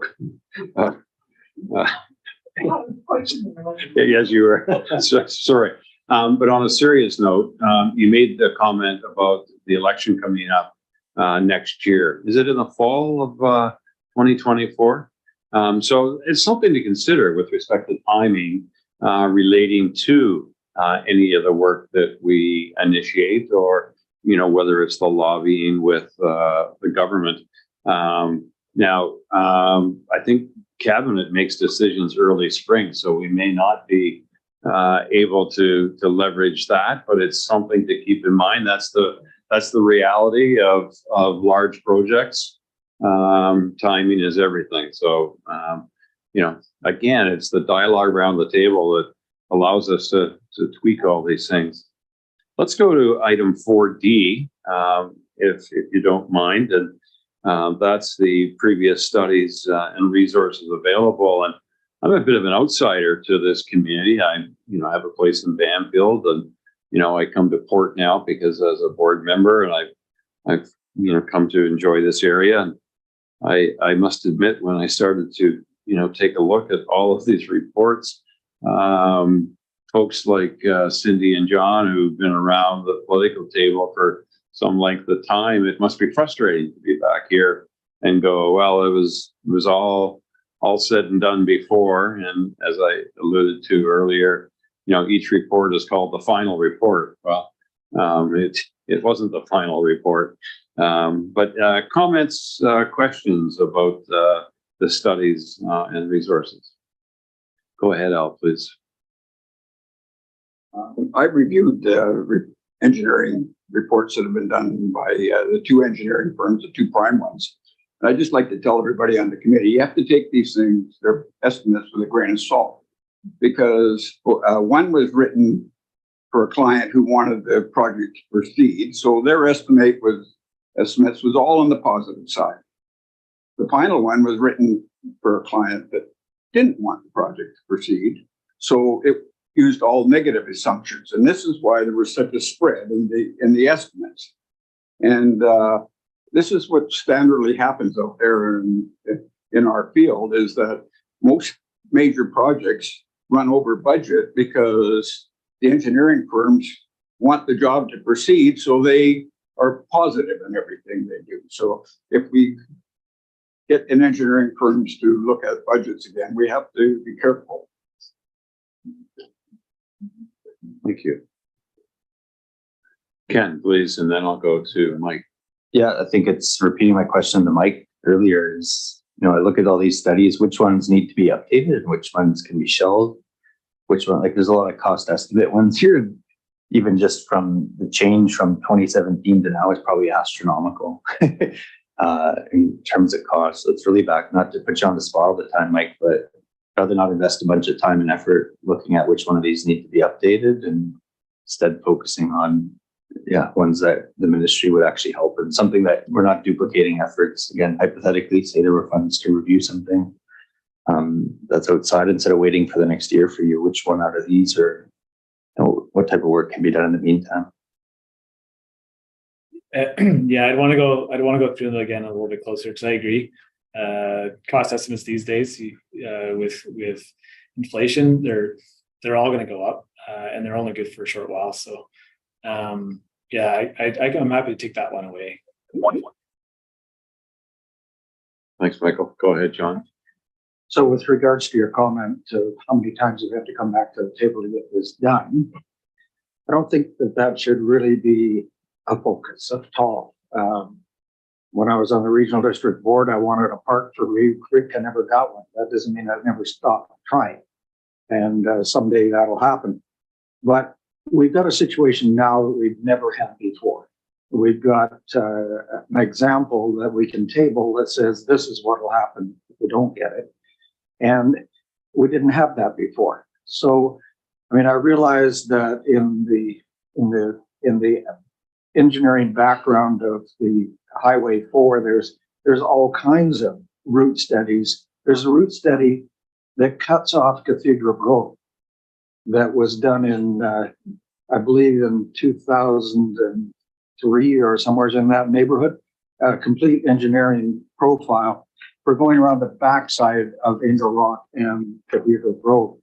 And I mean, there's a lot of stuff out there. I mean, we've got an opportunity to present to the provincial and federal government a concept that can move us into the next century and protect us from the thing that we just had. So it's a new day, a new opportunity, and we need to look at it that way. Thank you. Thank you. Mike, did you have a comment?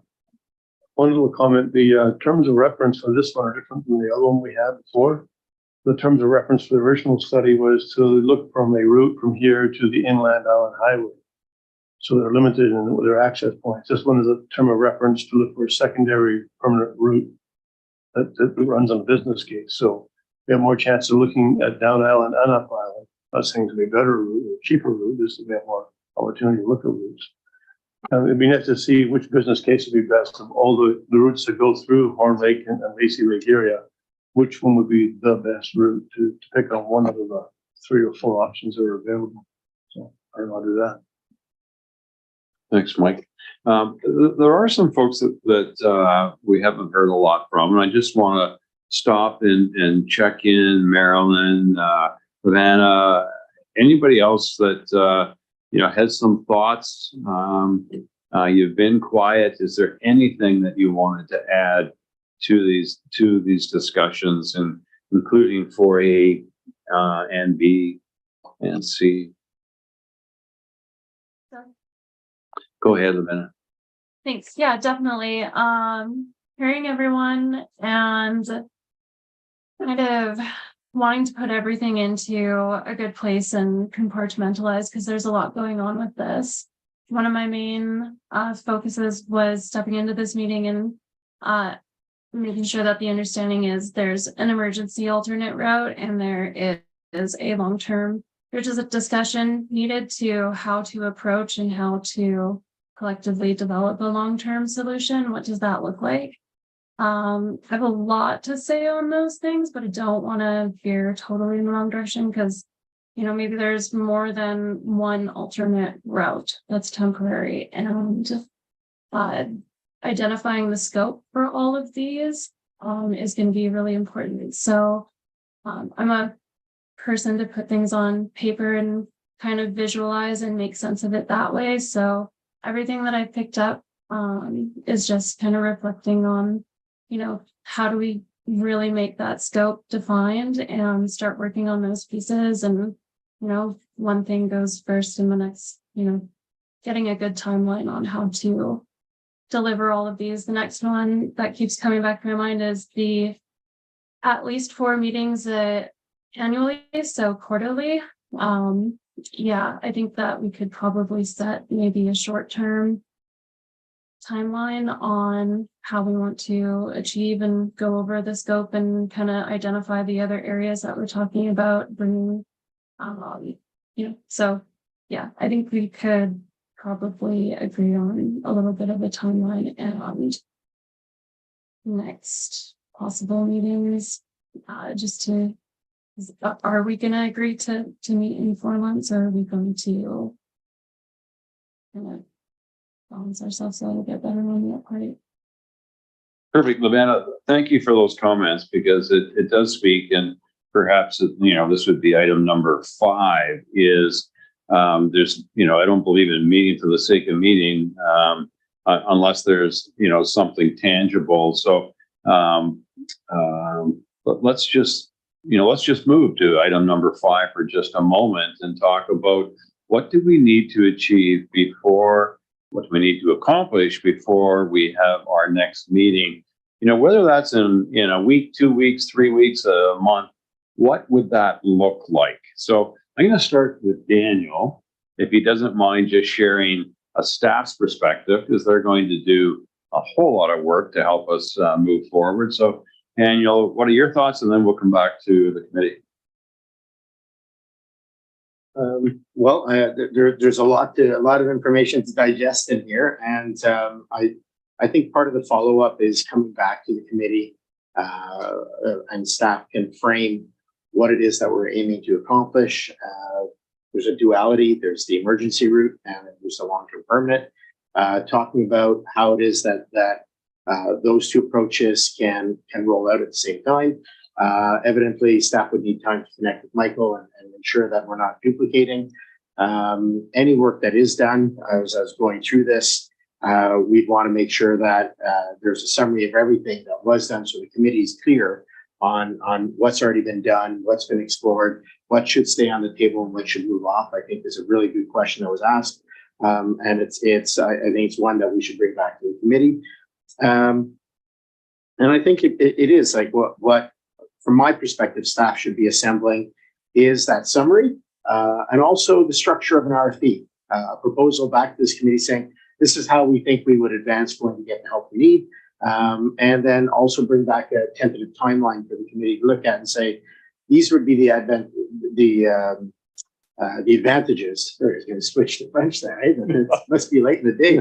These are not French.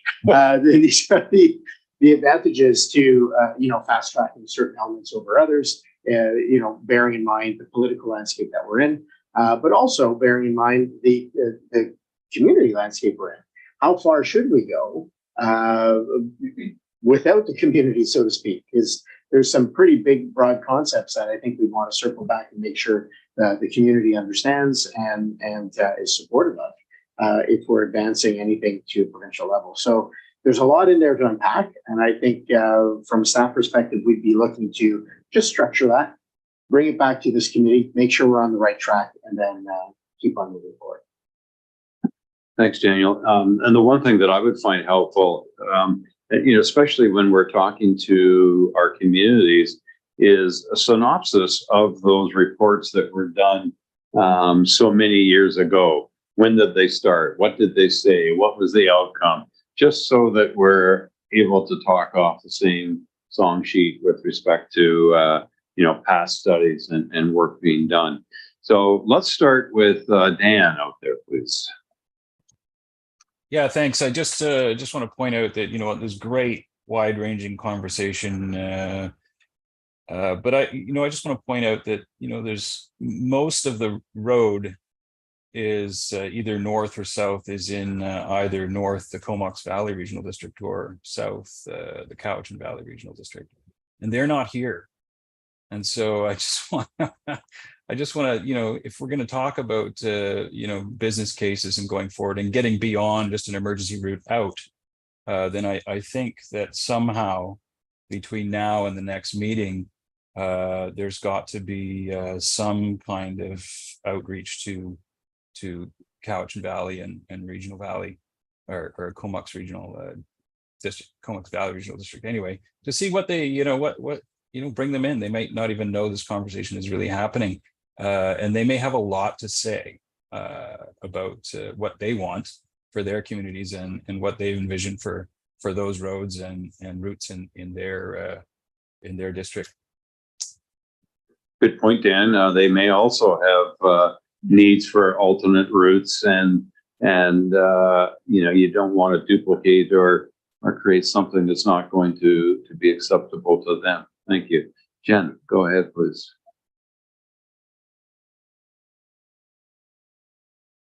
Sorry, not as quick on the draw. Thanks so much. I would like to echo Dan and just say I really appreciate the depth and breadth of experience in the Alberni Valley, especially which I'm not necessarily privy to. So it's great to be part of this very knowledgeable group. To Levana's point, I think what was mentioned was the meeting schedule, perhaps prior to that election timeframe, maybe meeting a little more frequently might be beneficial. Also, while this incident is fresh in everyone's mind, including at the political level.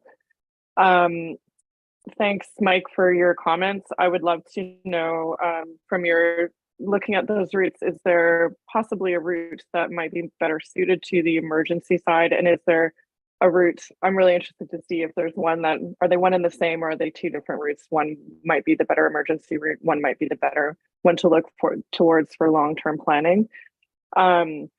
And helping us distill those studies will be super beneficial. I know that having experienced Kennedy, like 2 years to 5 years of however many million in between, there was, some vague option of putting in an alternate route while that project was completed. And I know that perhaps at the initial stages, it wasn't deemed to be the most cost-effective way, but in retrospect, it certainly probably was. So I just wanted to put that out there, having been through that particular project, that it's possible that we may need to look at two options, and I'm excited to hear more about those studies because I didn't actually read them all. Thank you, Jen. Did you want to respond to that, Michael, or? No, thank you, and it's good points. Thanks, Michael. Marilyn. Yes, thank you. The West Coast has had its fair share of transportation issues over the past number of years. 2020 saw BC Transit pull out. They were going to put a bus service in to the West Coast, and they pulled out. Thanks to the ACRD, we're looking at a new system, even if it's just a temporary one, starting sometime in January, I believe. January 1st of last year, we lost our Tofino bus service due to lack of ridership. January 1st of last year, we lost Wheels for Wellness due to lack of volunteer drivers. So we've definitely had our fair share of transportation issues, and the road closure just was the icing on the cake, I gotta tell you. I would like to suggest that the Alberni-Clayoquot Health Network perhaps be part of this group, or at least be invited to attend a meeting. They did a lot of work on transportation throughout the entire region. And a lot of that work lives on their website as well. Example, what it costs someone from a house to get to a medical appointment in Victoria and so forth. So there's a lot of good transportation information on their website. And I was also curious, something to maybe put on the agenda, to look for grant opportunities to conduct some of this research. ICE-T sort of pops into mind, if there's something they can help to partner with us on. Yeah, just sort of throwing a bunch of ideas out there like that. Thank you, Marilyn. Thank you for your participation. So with respect to potential grant applications, that's something I assume, Daniel, that staff could write a paragraph or two on. With respect to Health Network and inviting them, would that need to be done in the form of a motion to invite them to participate at the committee level, Daniel? It always helps. Like a motion always just reaffirms what the committee thinks. And so if the committee's on board with that, then by all means. Can I just interject for 1 second? Absolutely. Thank you. In the terms of reference, we do have a spot for a health representative.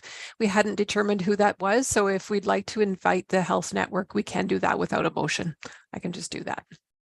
Thank you. Perfect, because I really do think, Marilyn, you're absolutely bang on that. That's one of those social things that will tug at Cabinet's heart when we demonstrate just how important that is to our community, our families, and our children from this area. I'll go to Levana, please.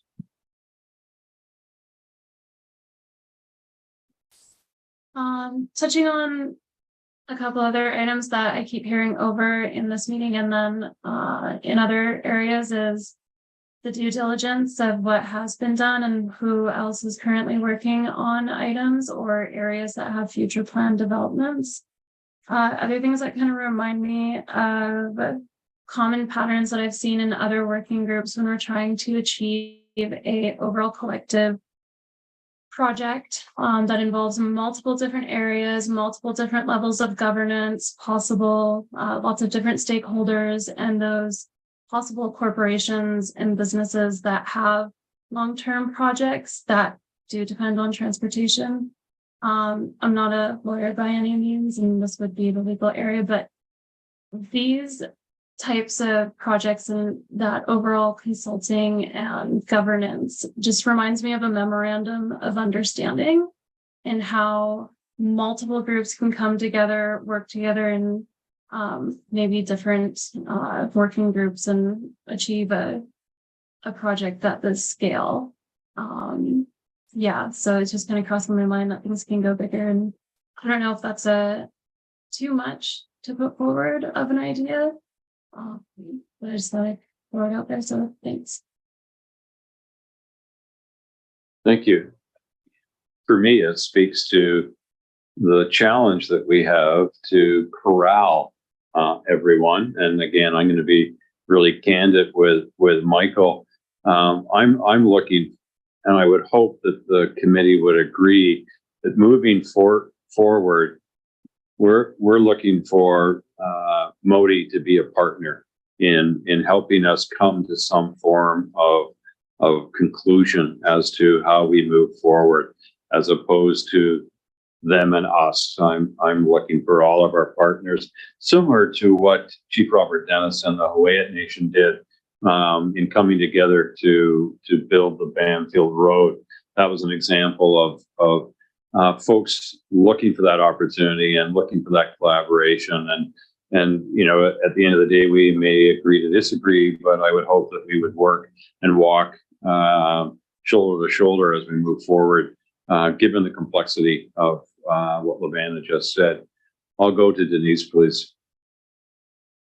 Thank you. And I know, keeping a lean group and making sure all the relevant people that are, here, you don't want to, we definitely don't want the committee to get bloated, but one organization I was curious about, because they do have touch points in Port Alberni, the Comox Valley, as well as Cowichan is 4VI from Nanaimo, and formerly Tourism Vancouver Island. And the reason that I bring them up is that since COVID, they've really shifted their focus on covering far more like a wider breadth of information. And I know that they're currently submitting an application to REDIP, just as a point of reference, around resiliency, business preparedness, and which also does include transportation in that conversation as well.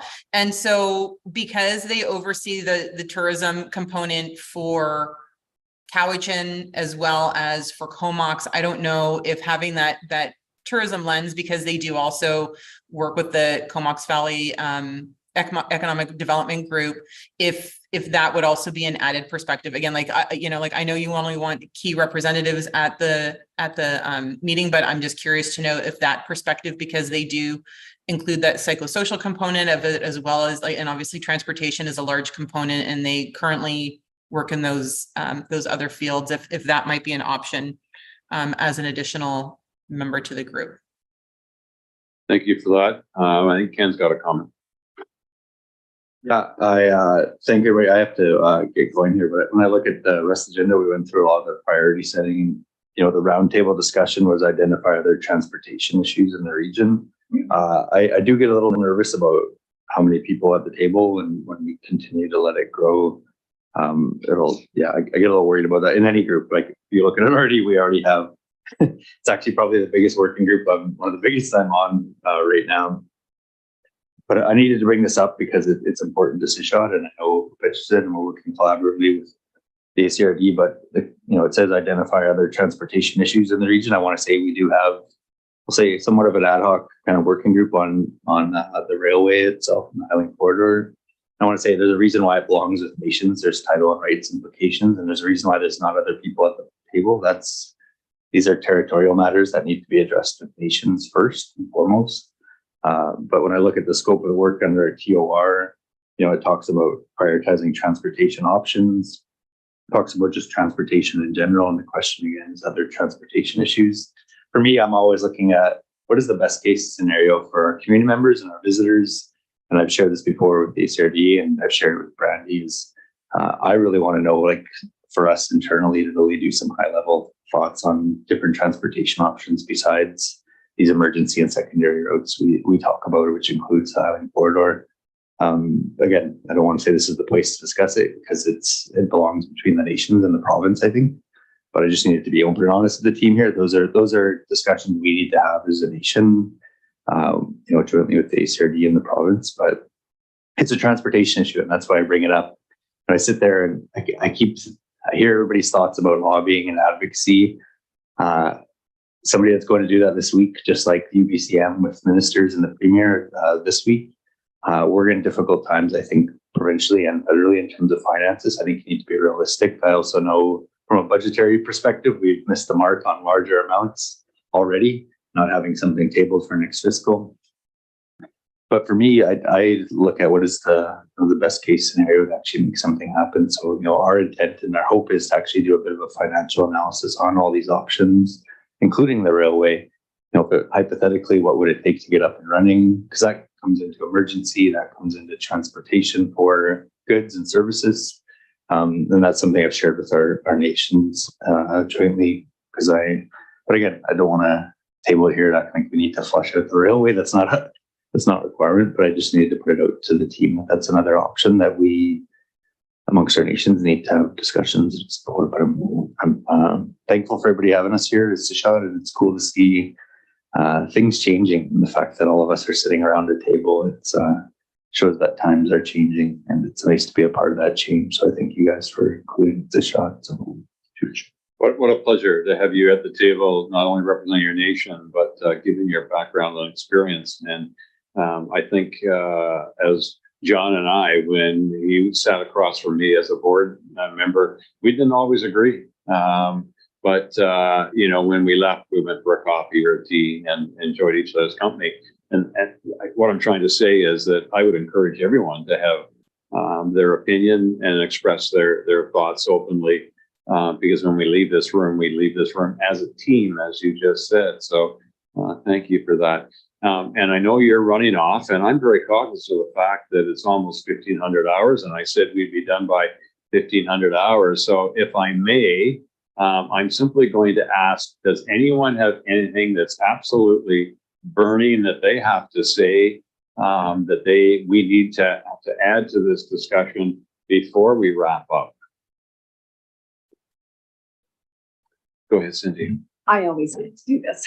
We have 1 million tourists coming in a year, and that needs to be reflected in anything we do to million. And I'm sure during the time of the closures, we didn't get the numbers through. So that's really important for the province. We're a small community, yes, but 1 million tourists counts for something.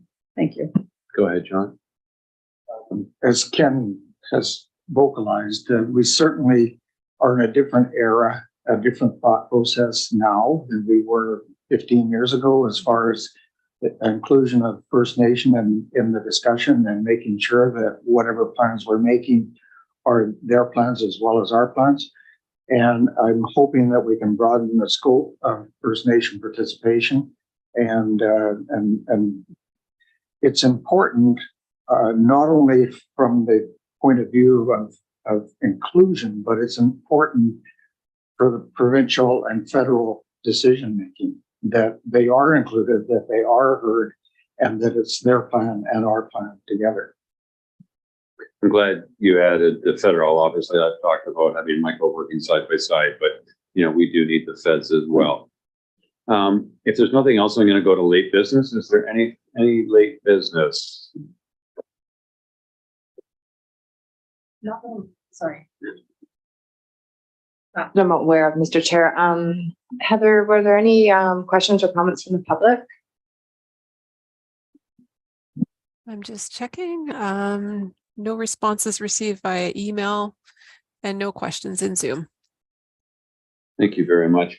Daniel, based on what you've heard today, any thoughts about a next meeting, given the workload that your staff will have?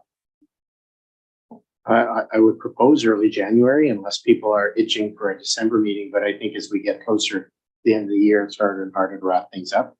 I'll put early January as just a broad statement, see what the reaction of the table is. So looking around the room and looking on screen, anyone opposed to a January meeting versus a December meeting? I happen to agree with Daniel. December is very difficult. Cindy? It's gone till the 17th, so anything after that, any day. Good. So be it. Let's make it early January. Ladies and gentlemen, thank you again for your time, your commitment to this. And again, I hope you don't mind, Ken, if I use the term team as we move forward in all of our efforts and deliberations. Safe travels wherever you're heading. Thank you again for your time. Staff, thank you.